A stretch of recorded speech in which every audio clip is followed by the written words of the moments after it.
Hi, it's Mr. Ramage, and this video lesson is going to cover very briefly and very quickly some cultural changes and some major things that are happening in the 1920s in the United States. For the purposes of this lesson, I'm going to be utilizing this standard from the state of Ohio, which focuses mostly on the standard of living and the changes brought on by technological innovations in communication, transportation, and in industry. So let's jump into it. Again, this is going to be very brief and basic. The 1920s were an amazing historical time period. We're just going to hit some of the ones that would fit well into a high school history class. So let's start with the automobile, which is absolutely one of the most transformative inventions and developments in human history. Going back to 1908, the price of a Model T Ford was around $850, extremely expensive for 1908. And only 212 of those cars were sold. Fast forward a couple of years, and the manufacturing has improved in terms of the Model Ford. Ford is using interchangeable parts and the concept of mass production, and most importantly, the development and the improvement of assembly line technology. So the product moves through the factory and is assembled by workers, which speeds up the production, which increases the amount of automobiles that are being produced, but more importantly, reduces the cost. By 1914, the sales price for a Model T was $490 opposed to $850 just 6 years earlier, and sales surprisingly increased, 211,243 sold in 1919. Now, other businesses begin to follow the lead here that Ford brings to U.S. manufacturing. And again, as more and more people change their production models to include assembly line manufacturing and the inclusion of interchangeable parts, everything is going to be produced faster and cheaper. In terms of the automobile, though, we have some issues and problems as more and more people are purchasing automobiles. We don't have enough roads. We have a lot of road congestion, and road construction becomes a huge need and then a huge business as America begins to pave the way, so to speak, for the automobile. Also, with the automobile comes other industries, the tourist industry, vacation industry. We need gas stations, we need service stations, we need people to fix the cars, we need places to go in our cars. So again, as the automobile becomes more affordable and more people can buy it, it really generates the demand for other businesses, therefore associated with that automobile. It also is going to move people to different places as well. So in the industrialism of the United States, many people had to live close to where they worked because of transportation limitations. Now we have the automobile, which allows people to move further away from their jobs out into suburban areas. So in terms of the automobile and what we need to know for our state assessment is that the automobile essentially leads to the development of the suburbs, and there's questions about that in a post-World War I America in the 1920s, and again in this mass suburbanization movement after World War II in the 1950s. So in terms of the suburban development, we obviously need to know that the automobile is key to that. And with the automobile comes a number of other industries that are going to explode thanks in part to its not only popularity, but its mass use by millions of people. We kind of talked about this already. In 1919, there are 6.7 million cars on the road, and by the end of the decade, we have 23 million cars on the road. So the 20s is absolutely the decade of the automobile and its emergence in American culture. Another thing that really begins to become more commonplace in the 1920s is the radio. And in 1921, we've got $2.6 million worth of radios in the country. And by 1929, there are $411 million worth of sales of the radio. So the radio, again, is going to be extremely transformative and a huge part of this growing American popular culture. Radio broadcasts news and information, sporting events, entertainment. Early companies like NBC and CBS will be formed as radio companies. By 1929, there are 12 million radios in American homes. Americans sit around their radio and listen to programs, dramas, comedies, westerns, soap operas, you name it. Anything that's on media today was on the radio back then. So again, it's going to be extremely transformative. And the big thing about the radio is Advertising, right? How do you pay for free radio? Well, you have advertisements. In the 1920s, advertising also takes off as we now have more and more competition between businesses, and we have companies that are designing advertisements to get your money. And in the 1920s, Americans are seeing a little bit of an increase in their wages, and they're having a little bit more money to spend. That's called disposable income. Disposable income is the extra money that you have that you can use to buy things that maybe you don't necessarily need, but maybe that you want. So on the screen here, you can see some modern conveniences like a dishwasher and a refrigerator. And all of these advertisements are trying to get the American worker to purchase these products, to make your life easier. To raise your standard of living, right? So you don't have to wash the dishes by hand. You can use a machine to do that. You don't have to sweep the floors all day. You have an electric vacuum that can do that.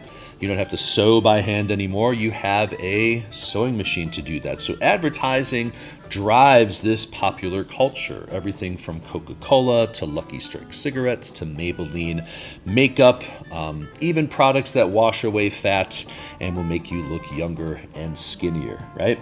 So advertising becomes really, really big business and drives this ever-growing and increasing consumer culture in the United States. Now, for people that don't have enough disposable income, never fear, we have credit. Another big thing that we're going to see increase a lot in the 1920s and eventually leads us in the wrong direction, like credit can usually do. So we have companies now offering to have you purchase their products using credit. You don't have to pay for it all right now. You can get this new electric iron for $3.50 simply by putting 50 cents down. And as we go through the 1920s, this reliance on credit and this overuse of credit to purchase things like a phonograph or a new suit is going to contribute to the market crash in 1929. Something else that's transforming America is another means of transportation. It's the airline industry. In 1918, the U.S. Postmaster General established the first air mail service. So this, again, new technology like the automobile is now being brought a little bit more mainstream by 1918. We're utilizing airplanes to help increase the speed of our mail service. So that takes place in 1918. The government is going to subsidize and encourage the development of the U.S. airline industry. In 1925, the Kelly Act authorized post office officials to hire private airplane operators to carry the U.S. mail. The post office by itself didn't have the facilities and faculties to do that, but private people did. So they can now hire people out to deliver the mail. In 1926, the Air Commerce Act is passed, which provided federal funding to build airports around the country. So as air travel increases, we need way more airports in order to accommodate this. And of course, there becomes lots of competitions to see who can build the best plane and who can fly the farthest and the fastest. And in 1927, Charles Lindbergh flies the first solo transatlantic flight from New York to Paris, France, and that proving that air travel was not a fad and that it could be done across the Atlantic. And that opens up all sorts of doors and all sorts of opportunities for the airline industry to now not only do local and interstate travel, but also maybe perhaps international travel or transcontinental travel as well. After Lindbergh's flight makes him a world superstar, investment in the airline industry tripled. And the number of airline passengers grew from less than 6,000 passengers in 1926. 3 years later, approximately 173,000 people flew in the United States. And by 1928, 48 airlines operated out of 355 American cities. So the airline industry, like here, American Airlines, which notice says Passenger Mail Express, begins to grow and develop. Lots of big changes for women in the 1920s who have just been given the right to vote with the passage of the 19th Amendment. Now we are going to see this new identity of women develop in the 1920s as they begin to reject many of the traditional things of the Victorian woman and embracing this new woman of the 20s called the flapper. I'm not going to spend a ton of time on this because there are way better videos and way more interesting things to watch online about women in the 1920s. We're simply going to introduce it here. Flappers rejected traditional female stereotypes and gender roles. They cut their hair short. They wore straight dresses. They showed lots of skin. They drank. They smoked. They rode in cars with boys. They went on dates. They worked. They spent their own money. So lots of huge things happening for women as they shift from the more traditional Victorian Gibson girl to the new woman of the 20s. If you want to pause and read these summaries right here of that Gibson girl versus the flapper, I would encourage you to do so. And again, explore this topic. It is super awesome. We just don't have time for it all right here. Another huge part of American culture in the 1920s is, of course, the jazz age and the jazz music and this entirely new form and this unique form of American music that's going to dominate in the 1920s. Merging together traditional African rhythms and syncopation with European instrumentation. Jazz is a truly American art form and will become the soundtrack of the 1920s.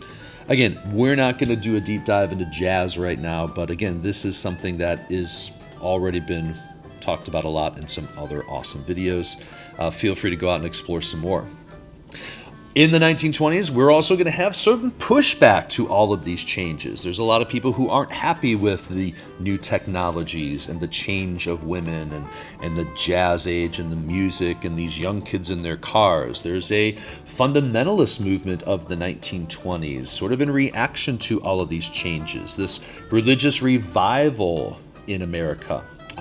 People don't like all these changes all the time. And this very strong movement rooted in the United States wants to bring back these traditional Christian Protestant values. We have this rejection of evolution. We look towards the Bible for solutions to guide people's life.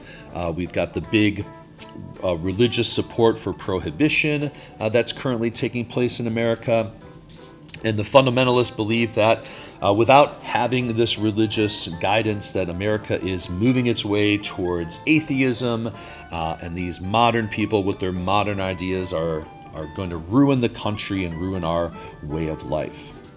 This kind of culminates in an event that you might be familiar with, which is the Scopes monkey trial, which took place in Tennessee in 1925 as the state of Tennessee made it illegal to teach evolution in high school classrooms in what was called the Butler Act. This was challenged by the American Civil Liberties Union, and they are going to have this teacher, John Scopes, in Dayton, Tennessee, break the law, and they're going to make a big trial about it. They're going to challenge the law, and it becomes an international sensation as everybody flocks to Dayton, Tennessee for the trial of the century for modernism versus fundamentalism, science versus religion, evolution versus creationism. So this was a big thing that took place in Tennessee in 1925. We have two very, very famous Americans representing each side of the case. Clarence Darrow, a very famous defense lawyer from Chicago, will represent Stokes. The former Secretary of State and presidential candidate William Jennings Bryan will represent the state of Tennessee in support of creationism, while Darrow argues in favor of science and evolution. And the trial is a big spectacle that was coordinated to bring tourism to Dayton, Tennessee. I actually have a video on the Scopes trial. I'll link that down below. And it really captures the hearts of the nation. And at the end of the trial, Scopes is found guilty of violating the Butler Act, but is let off on a technicality later on under appeal. So again, we're not going to go any further into American fundamentalism, but the trial is an excellent example of things that were happening in the United States throughout this fundamentalist movement. So what can we learn from this lesson? What are some things we should probably take away? What are some things that we should know about the 1920s in terms of culture? So number one, as we become better at making things and we speed up our production of goods through the use of the assembly line and interchangeable parts and mass production, we're going to produce more stuff, which is going to lead to lower prices and allowing more and more people to purchase those. The automobile will be extremely transformative, will have a massive impact on the nation in terms of road construction and other businesses and where people live and the development of the suburbs and things like that.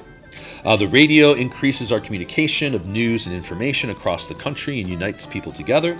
The federal government will get heavily involved in the support of the developing airline industry in the United States. Women have a big, huge cultural change as we go from the Gibson girl in the Victorian age to the new woman or flapper of the 1920s. Jazz is the heartbeat of the nation, as the jazz age is right there in the 1920s. Fundamentalists are going to react negatively to a lot of these changes. They're not happy about it and want to return to sort of the good old days. And this religious revivalism comes through the United States.